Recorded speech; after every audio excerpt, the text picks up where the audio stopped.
Tessa Thompson is one of the most versatile actresses of her generation, taking on roles from a variety of genres and portraying a wide berth of characters with ease.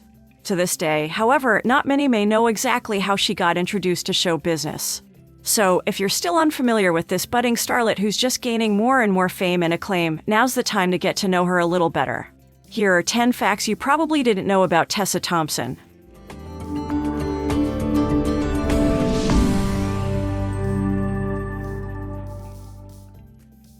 She was bullied.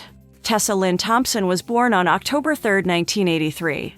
Before she became the fashion star she is today, Thompson had to move schools multiple times because she was bullied.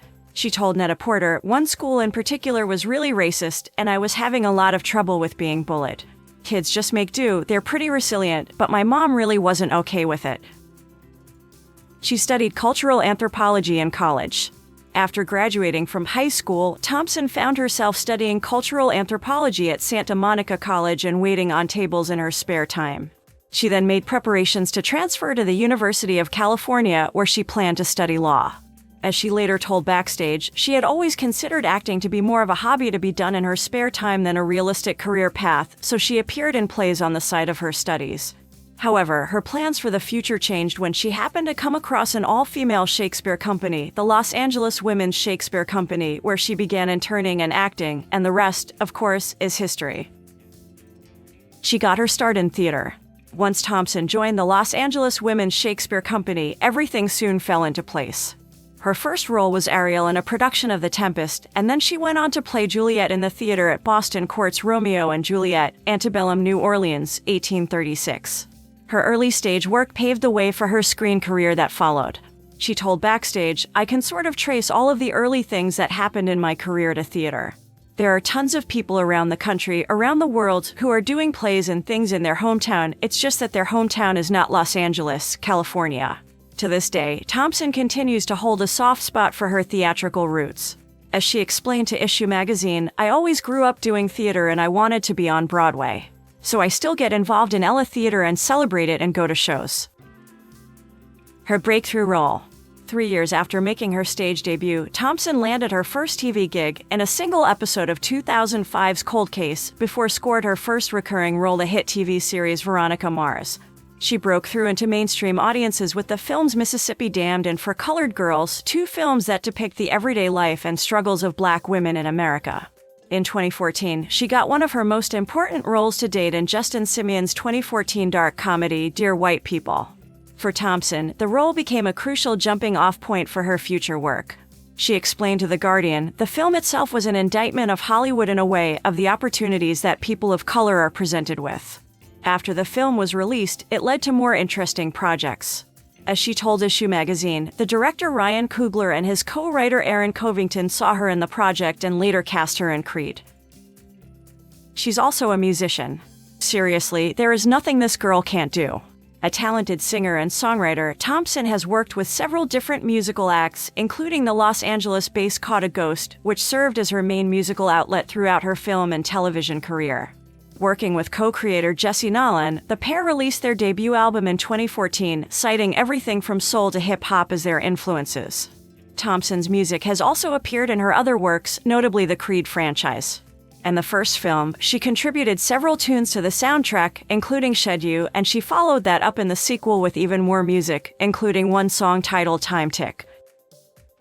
She's a bisexual. In a June 2018 interview with Net-a-Porter, Thompson came out as bisexual, saying, "I can take things for granted because of my family, it's so free and you can be anything that you want to be. I'm attracted to men and also to women." She used to speak in a British accent while in London. Thompson used to use a British accent when she was abroad in the country. In an appearance on The Late Late Show with James Corden, she admitted that it's not entirely true that she tried to trick people to think she was from England. She explained to host James that the first time she tried out a British accent was her first trip there. She said, "It was my first trip, I saved all my money and stayed in a bed and breakfast, I ate beans on toast everything and I queued up for the theater. When I learned I was going to do Thor, I took on this English accent and when I was here, I would pretend to be British to get into the dialect." She added that now, people will tweet at me and tell me that my American accent is bad. She has started her own production company.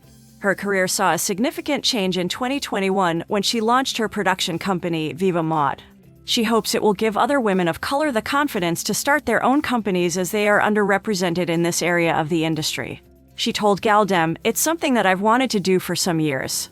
I didn't even know if it needed to be a company necessarily, but I just knew that I wanted to focus more squarely on producing."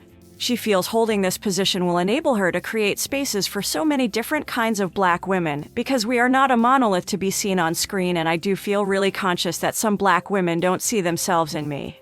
The company has been given the go-ahead for upcoming projects such as adaptations of African futurist novel Who Fears Death by Nnedi Okorafor and the 2020 National Book Awards finalist The Secret Lives of Church Ladies by Disha Filia. She almost quit acting early in her career. Despite enjoying early success in her acting career, her enthusiasm for the profession waned after her role in the BBC America series Copper, where she played a former slave in 19th-century New York. She was dissatisfied by the familiarity of the role she was offered after this job and argued that the roles offered to Black women often pigeonhole them into acting in slave dramas and portraying single parents. As she shared with The Guardian, "A lot of the parts that were coming my way were things that I'd seen before." This feeling of dissatisfaction was so strong that she took a brief hiatus from on-screen acting. She further explained, "I had all but decided to take a break and do some plays, and to see plays and read books and not work, literally not work, until I was going to burn for something." She spent her lockdown trying a few new things. Many of us experimented with new things during lockdown, and Tessa Thompson was no exception. As much of the globe came to a standstill due to the pandemic, Thompson made the most of her time in lockdown by voraciously reading and offering a home to a puppy named Coltrane. In addition to this, she took up fencing with her combat mannequin she affectionately named Bob. She told Kelly and Ryan on their talk show, "We've spent a lot of time together. I learned how to fence over this break, so Bob has been a constant companion." Luckily, she added, fencing helped her unload some of her anxieties and aggression while also being a pretty fantastic cardio workout. "It sounds like a great lockdown pastime if you ask us."